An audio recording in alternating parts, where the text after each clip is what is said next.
Welcome back, friend. Kris Krohn here, and in service of you, today we're going to be talking about the foundation for building wealth, and more specifically, there are 4 must rules that if you follow them, you will definitely be on your track to building and creating wealth.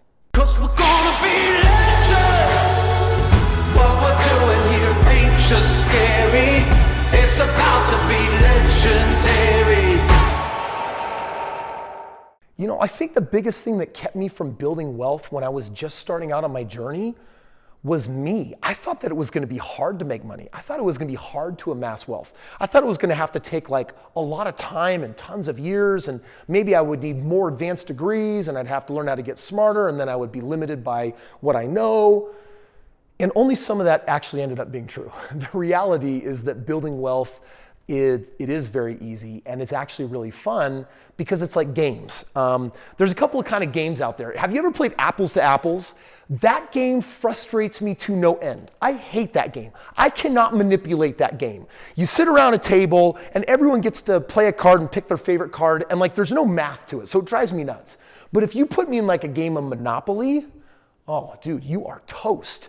But if you have my rules, then we're going to actually be evened up. You see, everyone in my family growing up used to hate playing Monopoly with me. And when I started having, my wife and my kids, I'm like, oh no, I don't want them to hate playing Monopoly with me. I'll teach them my rules. My 13-year-old daughter can cream me in Monopoly because it's just following a handful of simple rules. And in today's video, for the foundation of building wealth, what I'm going to do is I'm going to give you 4 rules that will help make that wealth happen for you. So before I share these 4 rules with you, can we just agree that this is going to go a lot easier on you if you just decide up front that you're a millionaire, and in hindsight you look back and you're like, that was fun and it wasn't always easy, but it was absolutely worthwhile. Like Viktor Frankl says that we have the ability to choose into attitude, right? You can take everything away from me, but that one thing, I get to choose how I feel. So I would choose to feel really good about this wealth thing. If you don't have wealth yet, dude, don't stress. I talk to 60-year-olds that have like been putting in 401ks. They're stressed to the max, even if they've accumulated some money. And so just know that the stress produces resistance that'll always push you away. So chill out. Like, put a smile on your face. Like, get ready, man. This stuff, don't make that journey as hard as I made it for myself. Dude, let's have some fun today. So check it out. I'm going to be going fast. You're going to want to take notes. Rule number 1. Stay out of bad debt. Now let's just define what that is. Taking a credit card and buying something that you can't afford yet, but you're like, but the next paycheck, the money will be there, so I'll just buy it in advance, just 1 week. Dude, this will turn into a habit where you'll want to buy something a month in advance and then 3 months in advance. And before you know it, you're like every other average American that's got tens of thousands of stupid credit card debt. This is bad because it costs you money. So the thing that you bought in advance, it's going to cost you way more money. So even if you got a good deal on it, guess what? Once you tack on all that interest, you're screwing yourself over. So do not get into debt. That is what poor people do. Wealthy people, they delay gratification and say, hey, I'm going to make my money go to work for me, and after it's piling up all this money, I'll go live whatever lifestyle I want. I'll buy whatever I want. I'll buy it outright. I'll buy it cash. I don't need to buy it on credit. So rule number 1, careful of this bad debt. Rule number 2 is going to sound a little tricky. I want you to get into good debt. Yes, I know it sounds weird at first because it's the same word, but one is horrible and one is amazing.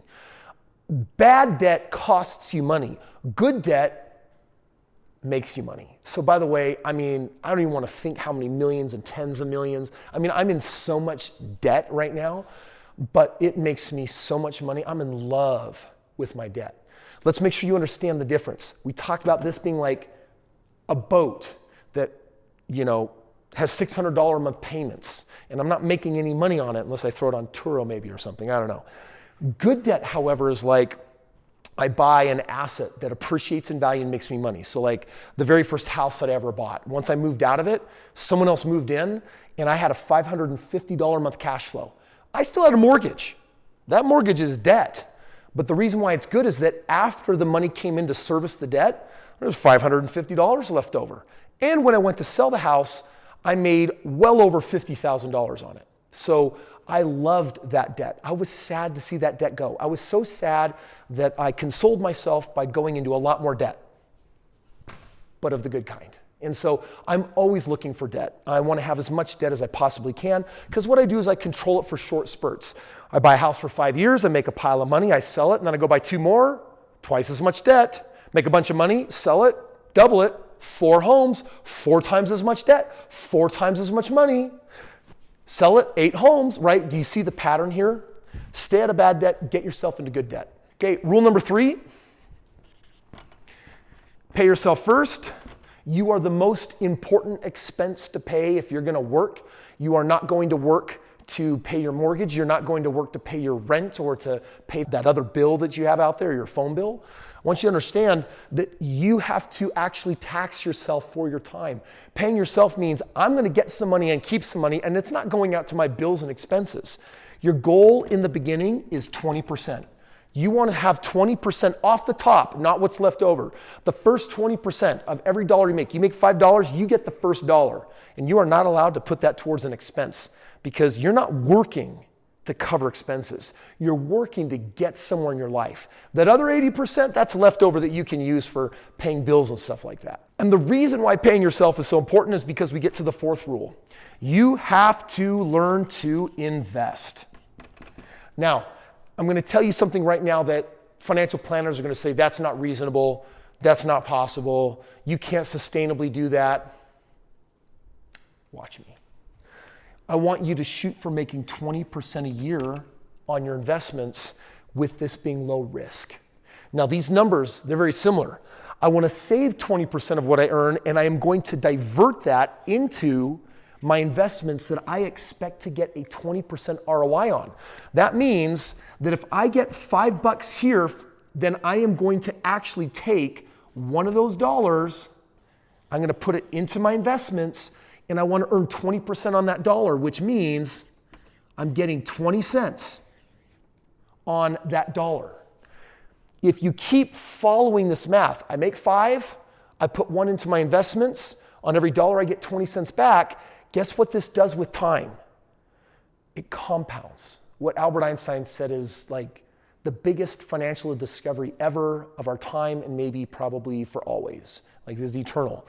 Compounding means it might be 20% on this dollar, but fast forward to where I make my next $5 and I have another dollar in my investments, and I got 20 cents coming in here and 20 cents coming in there. And then all of a sudden I start adding up 20 cents, 20 cents, 20 cents. Now I'm making $1, and then I'm making $10, and then I'm making $100. This is how you build wealth. You go to work for your money, and you make your money work for you. Good debt, let's give you a good example. Where can you do 20%? That is a really good question. If you do not have a copy of this book, then you are missing out. Of all my books that I've written, this is the first one. I just came out with the second edition after 50,000 copies. It's called The Strait Path to Real Estate Wealth. This book will show you how to do this in your sleep. In your 401k can't do it.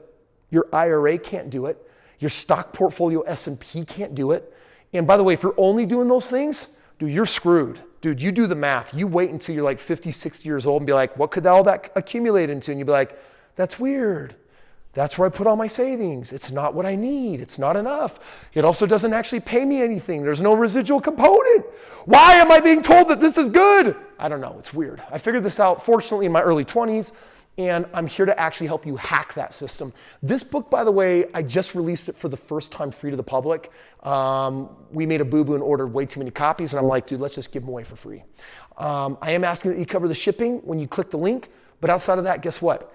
This book is yours, and I'm just telling you right now, this book, I put my life force and energy into this that has created countless millionaires now, and you might be the very next one. So if you want to know, how do I actually take $1 of every 5, and outside of what I kind of put in savings, what the money I put towards my investing, how do I get that working for me? Because here's the vision.